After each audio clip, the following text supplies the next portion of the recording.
ಭಕ್ತರ ದೇವಾಲಯದಲ್ಲಿ 2 ಸುರಂಗ ಮಾರ್ಗಗಳಿವೆ. ಒಂದು ಸುರಂಗ ಮಾರ್ಗ ಕಾಶಿ ವಿಶ್ವನಾಥನ ಸನ್ನಿಧಿ ಹೋದರೆ, ಇನ್ನೊಂದು ಗುಹೆ ತುಮಕೂರು ಹತ್ತಿರ ಇರುವ ಶಿವಗಂಗೆಗೆ ಹೋಗುತ್ತದೆ.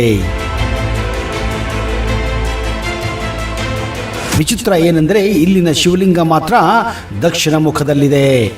ಇಲ್ಲಿ ಪಾರ್ವತಿ ದೇವಿಯು ಶಿವನ ಬಲಭಾಗದಲ್ಲಿ ಆಸೀನಳಾಗಿದ್ದಾಳೆ ಎನ್ನುವುದು ಮತ್ತೊಂದು ವಿಶೇಷ.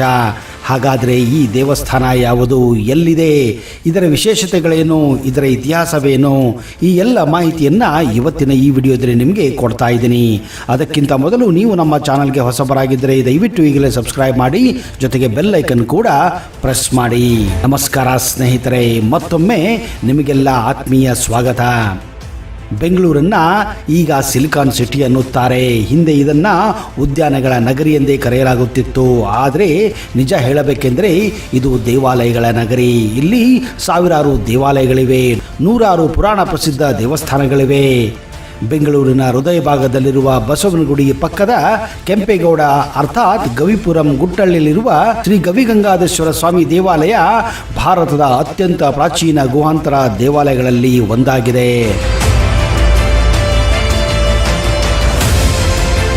ಸ್ವಯಂಭು ಎಂದೇ ಪ್ರಸಿದ್ಧವಾಗಿರುವ ಈ ಕ್ಷೇತ್ರದಲ್ಲಿ ಸಪ್ತ ಋಷಿಗಳಲ್ಲಿ ಒಬ್ಬರಾದಂತಹ ಗೌತಮ ಋಷಿಗಳು ಈ ಗುಹಾಂತರ ದೇವಾಲಯದಲ್ಲಿ ತಪಸ್ಸು ಮಾಡುತ್ತಾ ಇಲ್ಲಿನ ಶಿವಲಿಂಗಕ್ಕೆ ತ್ರಿಕಾಲ ಪೂಜೆ ಸಲ್ಲಿಸುತ್ತಿದ್ದರೆಂಬ ಕಾರಣದಿಂದ ಇದಕ್ಕೆ ಗೌತಮ ಕ್ಷೇತ್ರ ಎಂದು ಕೂಡ ಕರೆಯಲಾಗುತ್ತದೆ.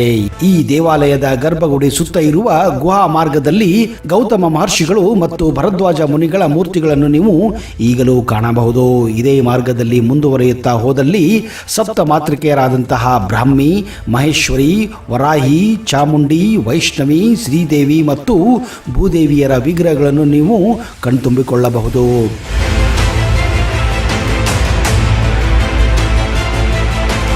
ಸಾಮಾನ್ಯವಾಗಿ ಬಹುತೇಕ ದೇವಾಲಯದಲ್ಲಿರುವ ದೇವರುಗಳು ಪೂರ್ವಾಭಿಮುಖವಾಗಿಯೋ ಇಲ್ಲವೇ ಉತ್ತರ ಮುಖವಾಗಿದ್ದರೆ, ಇಲ್ಲಿನ ಶಿವಲಿಂಗ ಮಾತ್ರ ವಿಶೇಷವಾಗಿ ದಕ್ಷಿಣ ಮುಖದಲ್ಲಿ ಇರುವುದು ವೈಶಿಷ್ಟ್ಯತೆಯನ್ನು ಹೊಂದಿದೆ. ಜೊತೆಗೆ ಪಾರ್ವತಿ ದೇವಿಯು ಶಿವನ ಬಲಭಾಗದಲ್ಲಿ ಆಸೀನಳಾಗಿರುವುದು ಸಹ ಮತ್ತೊಂದು ವಿಶೇಷತೆಯಾಗಿದೆ. ದೇವಾಲಯದ ಮುಂಭಾಗದಲ್ಲಿ ವಿಜಯನಗರ ಶೈಲಿಯ 14 ಕಂಬಗಳಿರುವ ಮಂಟಪವಿದ್ದು 2 ಸೂರ್ಯಪಾನ, ಚಂದ್ರಪಾನ, ಪೀನಪಾನ, ಡಮರುಗ ಮತ್ತು ತ್ರಿಶೂಲದ ಎತ್ತರದ ಸ್ತಂಭಗಳಿವೆ. ಈ ದೇವಾಲಯದ ವಿಶಾಲ ಪ್ರಾಂಗಣವು ಅಪರೂಪವಾದ ಮತ್ತು ಅತ್ಯಂತ ಸುಂದರವಾದ ಶಿಲಾರಚನೆಗಳನ್ನು ಹೊಂದಿದ್ದು ಭಕ್ತರನ್ನ ತನ್ನತ್ತ ಸೆಳೆಯುತ್ತದೆ.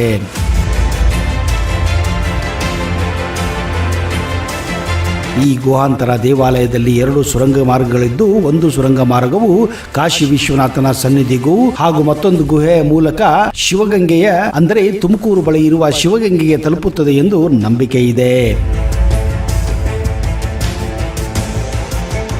ಇಲ್ಲಿ ಬಹಳ ಕತ್ತಲೆ ಮತ್ತು ವಿಷಜಂತುಗಳು ಇರುವ ಸಾಧ್ಯತೆ ಇರುವ ಕಾರಣ ಈ 2 ಗುಹೆಗಳಿಗೆ ಭಕ್ತಾದಿಗಳ ಪ್ರವೇಶವನ್ನ ನಿಷೇಧಿಸಲಾಗಿದೆ. ಇತಿಹಾಸದ ಪ್ರಕಾರ 16ನೇ ಶತಮಾನದಲ್ಲಿ ಮಾಗಡಿ ಕೆಂಪೇಗೌಡರು ಈ ದೇವಸ್ಥಾನದ ಜೀರ್ಣೋದ್ಧಾರ ಕಾರ್ಯಗಳನ್ನು ಮಾಡಿಸಿದ್ದರು ಎಂದು ತಿಳಿದು ಬರುತ್ತದೆ.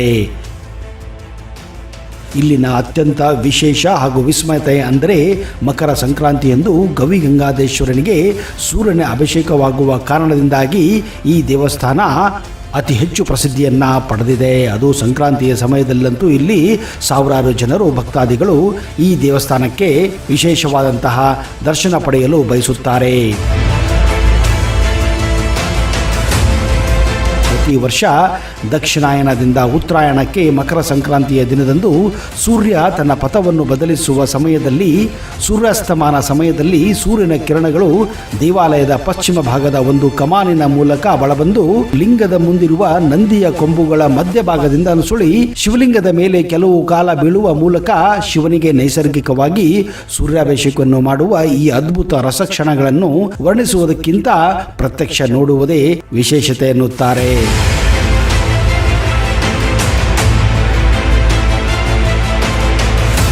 ಈ ಅದ್ಭುತ ಪ್ರಕ್ರಿಯೆ ಹವಾಮಾನ ವೈಪರೀತ್ಯ ಅನುಗುಣವಾಗಿ ಇದ್ದು, ಈ ಸೂರ್ಯನ ಕಿರಣಗಳು ಕೆಲವು ಸಮಯ ನಿಮಿಷಗಳ ಕಾಲವಿದ್ದರೆ, ಇನ್ನು ಕೆಲವು ಸಮಯ ಕೆಲವು ಸೆಕೆಂಡುಗಳ ಕಾಲ ಶಿವನನ್ನು ಸ್ಪರ್ಶಿಸಿ ಹಾದು ಹೋಗುತ್ತವೆ.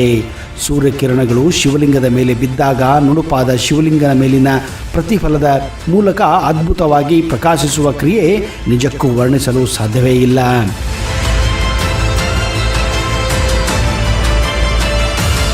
ಇಂತಹ ರೋಚಕ ಕ್ಷಣಗಳನ್ನು ನೋಡಿದಾಗ ನಮ್ಮ ಪ್ರಾಚೀನ ಶಿಲ್ಪಿಗಳ ಕಲಾತ್ಮಕ ರಚನೆ ಅವರಿಗಿದ್ದ ಖಗೋಳ ಮತ್ತು ವಿಜ್ಞಾನ ಕ್ಷೇತ್ರದಲ್ಲಿ ಉನ್ನತ ಜ್ಞಾನಕ್ಕೆ ತೋರಿದ ಒಂದು ಕೈಗನ್ನಡಿಯಾಗಿದೆ ಅಂದರೆ ಅತಿಶಯೋಕ್ತಿ ಆಗಲಾರದು.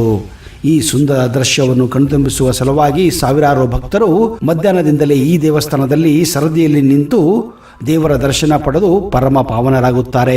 ಇಲ್ಲಿ ಸಹಸ್ರಾರು ವರ್ಷಗಳಿಂದ ಈ ಒಂದು ಪ್ರಕ್ರಿಯೆ ನಡೆದುಕೊಂಡು ಬಂದಿದೆ ಎಂದು ಇತಿಹಾಸ ಸಾರುತ್ತದೆ. ದೇಗುಲದ ಬಲಭಾಗದ ಕಿಂಡಿಯಿಂದ ಸೂರ್ಯರಶ್ಮಿ ಪ್ರವೇಶಿಸಿ ಗವಿಗಂಗಾಧೇಶ್ವರ ದೇವರ ಪಾದ ಸ್ಪರ್ಶಿಸಿ ಬಳಿಕ ನಂದಿ ವಿಗ್ರಹ ಮೂಲಕ ಹಾದು ಹೋಗಿ ಇಡೀ ಶಿವಲಿಂಗವನ್ನು ಆವರಿಸುವ ಸಂದರ್ಭದಲ್ಲಿ ದೇವರಿಗೆ ವಿಶೇಷವಾಗಿ ನಿರಂತರವಾಗಿ ಅಭಿಷೇಕ ನಡೆಸಲಾಗುತ್ತದೆ.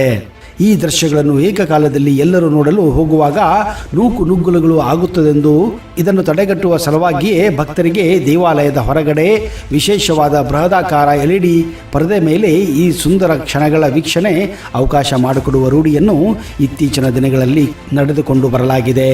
ಸೂರ್ಯನ ರಶ್ಮಿ ಶಿವಲಿಂಗ ಸ್ಪರ್ಶಿಸಿ ಮರೆಯಾದ ಬಳಿಕ ಶಿವಲಿಂಗಕ್ಕೆ ಹಾಲು ಎಳನೀರಿನ ಗಂಗಾ ಜಲಾಭಿಷೇಕ ಮಾಡಿ ನಂತರ ವಿಶೇಷ ಅಲಂಕಾರ ಮಾಡಿ ನಂತರ ಭಕ್ತರ ದರ್ಶನಕ್ಕೆ ಅವಕಾಶ ಕಲ್ಪಿಸಿ ತೀರ್ಥ ಪ್ರಸಾದ ವಿನಿಯೋಗಿಸುವ ವ್ಯವಸ್ಥೆಯನ್ನು ಅಚ್ಚುಕಟ್ಟಾಗಿ ದೇವಾಲಯ ಸಿಬ್ಬಂದಿ ವರ್ಗ ನಡೆಸಿಕೊಂಡು ಹೋಗುತ್ತಿರುವುದು ನಿಜಕ್ಕೂ ವಿಶೇಷತೆಯನ್ನು ಹೊಂದಿದೆ.